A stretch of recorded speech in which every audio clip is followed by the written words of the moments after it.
आकाशवाणी गोरखपुर से प्रादेशिक समाचार।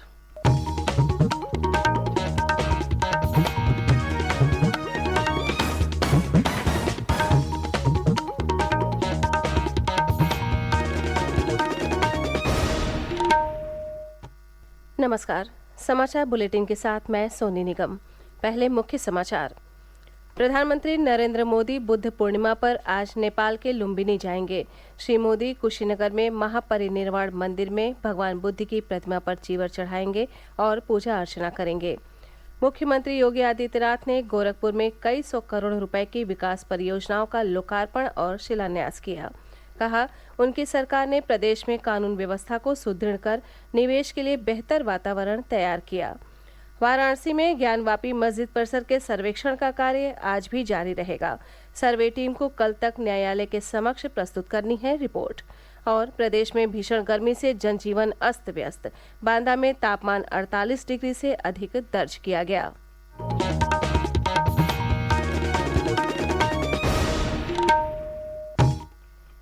अब समाचार विस्तार से। प्रधानमंत्री नरेंद्र मोदी बुद्ध पूर्णिमा के अवसर पर आज नेपाल के लुम्बिनी जाएंगे। श्री मोदी नेपाल के प्रधानमंत्री शेर बहादुर देउवा के निमंत्रण पर लुम्बिनी जा रहे हैं। लुम्बिनी में प्रधानमंत्री मोदी पवित्र माया देवी मंदिर में पूजा अर्चना करेंगे। श्री मोदी बुद्ध जयंती कार्यक्रम को भी संबोधित करेंगे।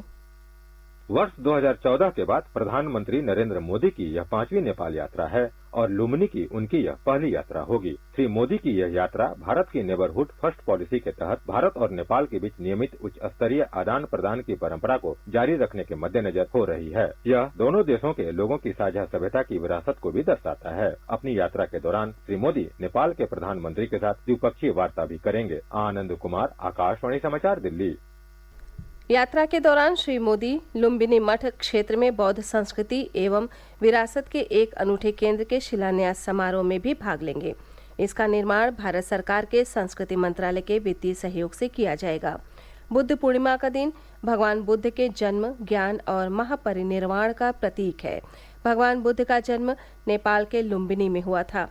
उन्होंने बिहार के बोधगया में ज्ञान प्राप्त किया था। सारनाथ में उन्होंने अपना पहला उपदेश दिया और कुशीनगर में निर्वाण प्राप्त किया। प्रधानमंत्री नरेंद्र मोदी बुद्ध पूर्णिमा पर आज नेपाल के लुम्बिनी तक की यात्रा हाल ही में शुरू हुए कुशीनगर अंतर्राष्ट्रीय हवाई अड्डे से करेंगे। श्री मोदी सुबह करीब 9:20 पर कुशीनगर हवाई अड्डे पहुंचेंगे, जहां से वे भगवान बुद्ध की जन्मस्थली लुम्बिनी के लिए प्रस्थान करेंगे। लुम्बिनी में आयोजित कार्यक्रमों में भाग लेने के बाद प्रधानमंत्री शाम करीब 4 बजे वापस कुशीनगर लौटेंगे, जहां वे महापरिनिर्वाण मंदिर जाएंगे और करीब 10 मिनट पूजा अर्चना में व्यतीत करेंगे। श्री मोदी भगवान बुद्ध की प्रतिमा पर चीवर चढ़ाएंगे। प्रधानमंत्री कुशीनगर से शाम करीब 4:45 बजे लखनऊ के लिए रवाना होंगे। श्री मोदी लखनऊ में मुख्यमंत्री योगी आदित्यनाथ सरकार के मंत्रियों के साथ बैठक करेंगे। प्रधानमंत्री के आगमन से पूर्व कुशीनगर और लखनऊ को भव्य रूप से सजाया गया है और सुरक्षा के व्यापक प्रबंध किए गए हैं। मुख्यमंत्री योगी आदित्यनाथ ने कहा कि उनकी सरकार ने प्रदेश में कानून व्यवस्था की स्थिति को सुदृढ़ कर निवेश के लिए बेहतर वातावरण तैयार किया है। उन्होंने कहा कि आज का उत्तर प्रदेश निवेशकों को सुरक्षा की गारंटी देता है। गोरखपुर में कल गोरखपुर औद्योगिक विकास प्राधिकरण गीडा की 143 करोड़ रुपए से अधिक लागत की विकास परियोजनाओं का लोकार्पण और शिलान्यास करते हुए मुख्यमंत्री ने कहा कि आगामी 3 जून को प्रधानमंत्री नरेंद्र मोदी प्रदेश में निवेश के एक बड़े कार्यक्रम का शुभारंभ करेंगे। उन्होंने कहा कि श्री मोदी 75,000 करोड़ रुपए से अधिक लागत की परियोजनाओं की आधारशिला रखेंगे। मुख्यमंत्री योगी आदित्यनाथ ने इस अवसर पर गीडा में 6 नई निवेश परियोजनाओं के लिए 45.5 एकड़ भूमि के आवंटन पत्र भी वितरित किए। इन परियोजनाओं के माध्यम से 1,000 करोड़ रुपए से अधिक का निवेश आएगा और 2,670 लोगों को रोजगार मिलेगा। इसके अलावा उन्होंने गारमेंट क्लस्टर के लिए 56 में से 5 आवंटियों को भूखंड के आवंटन पत्र भी वितरित किए। इनके जरिए 50 करोड़ रुपए का निवेश प्राप्त होगा और 1,500 लोगों को रोजगार मिलेगा। मुख्यमंत्री योगी आदित्यनाथ ने कहा कि लोगों को बेहतर स्वास्थ्य सुविधाएं उपलब्ध कराने के मामले में आज उत्तर प्रदेश एक नई दिशा की ओर बढ़ रहा है। उन्होंने कहा कि सरकार प्रदेश में स्वास्थ्य के बुनियादी ढांचे को लगातार सुदृढ़ कर रही है। लखनऊ में कल ग्लोब कैंसर केयर अस्पताल का उद्घाटन करते हुए मुख्यमंत्री ने कहा कि अगर निजी क्षेत्र में भी सरकार द्वारा उपलब्ध कराई जा रही सुविधाओं के साथ जुड़कर विश्व स्तरीय स्वास्थ्य केंद्र स्थापित करता है तो इससे प्रदेशवासियों को स्थानीय स्तर पर ही बेहतर सुविधाएं उपलब्ध कराने में मदद मिलती है। प्रादेशिक समाचार आप आकाशवाणी गोरखपुर से सुन रहे हैं। ये समाचार बुलेटिन हमारे YouTube channel AIR news Gorakhpur और ट्विटर हैंडल AIR न्यूज़_GKP पर भी उपलब्ध है। वाराणसी में ज्ञानवापी मस्जिद परिसर में कड़ी सुरक्षा के बीच वीडियोग्राफिक सर्वेक्षण का काम कल भी जारी रहा। न्यायालय द्वारा नियुक्त आयुक्तों के नेतृत्व में सर्वेक्षण दल ने मस्जिद परिसर में सर्वेक्षण का कार्य किया। उनके साथ दोनों पक्षों के वकील, पुलिस और प्रशासन के अधिकारी भी थे।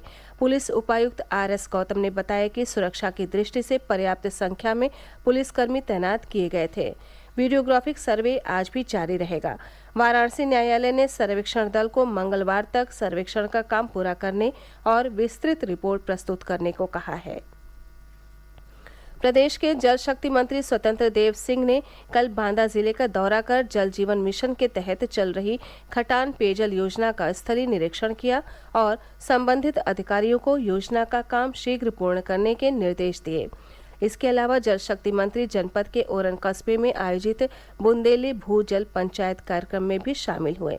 इस दौरान उन्होंने जल संरक्षण की दिशा में बेहतर कार्य करने वाले लोगों को सम्मानित किया।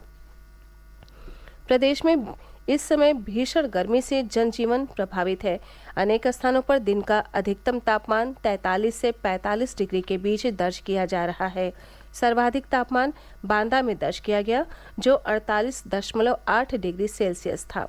प्रयागराज और उसके समीपवर्ती क्षेत्रों में तापमान 45 डिग्री तक पहुंच गया। रात्रि के तापमान में भी सामान्य से 2 से 4 डिग्री की बढ़ोतरी दर्ज की गई। मौसम विभाग ने आज भी भीषण गर्मी और गर्म हवाओं की चेतावनी देते हुए लोगों को आवश्यक सावधानी बरतने की सलाह दी है।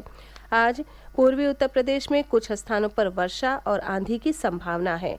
पश्चिमी उत्तर प्रदेश में मौसम सामान्य रूप से शुष्क रहेगा। भारत ने थॉमस कप जीतकर इतिहास रच दिया। बैंकॉक में कल फाइनल में भारतीय बैडमिंटन टीम ने 14 बार के चैंपियन इंडोनेशिया को 3-0 से हराकर खिताबी जीत हासिल की। प्रधानमंत्री नरेंद्र मोदी ने भारतीय टीम की इस शानदार जीत पर बधाई दी है। प्रधानमंत्री ने विजेता टीम से बातचीत की। केंद्रीय खेल मंत्री अनुराग सिंह ठाकुर ने भी थॉमस कप जीतने पर भारतीय टीम को बधाई दी। उन्होंने खेल मंत्रालय की ओर से भारतीय बैडमिंटन टीम को 1 करोड़ रुपए का नकद पुरस्कार देने की घोषणा की। मुख्यमंत्री योगी आदित्यनाथ ने भी भारतीय बैडमिंटन टीम को ऐतिहासिक विजय पर बधाई दी है।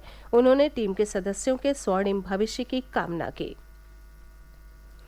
पीलीभीत जनपद की 16 ग्राम पंचायतों में मनरेगा के तहत गोमती नदी के जीर्णोद्धार और सौंदर्यीकरण के लिए खुदाई का काम कराया जा रहा है।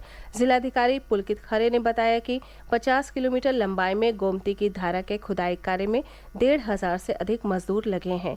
ये कार्य पूर्ण होने के बाद गोमती के दोनों किनारों पर पौधरोपण भी कराया जाएगा।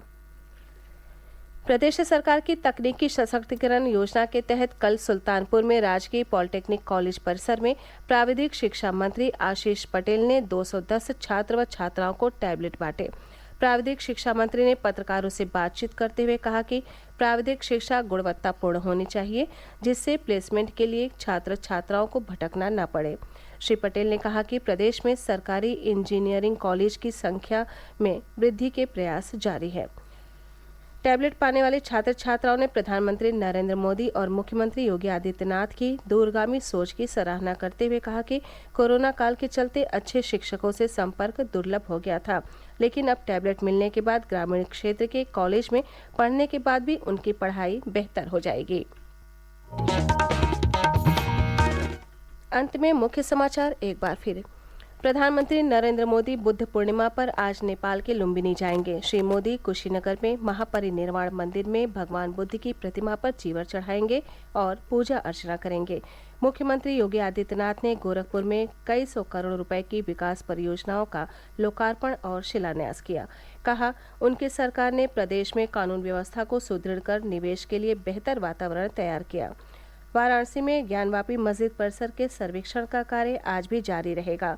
सर्वे टीम को कल तक न्यायालय के समक्ष प्रस्तुत करनी है रिपोर्ट। और प्रदेश में भीषण गर्मी से जनजीवन अस्त व्यस्त।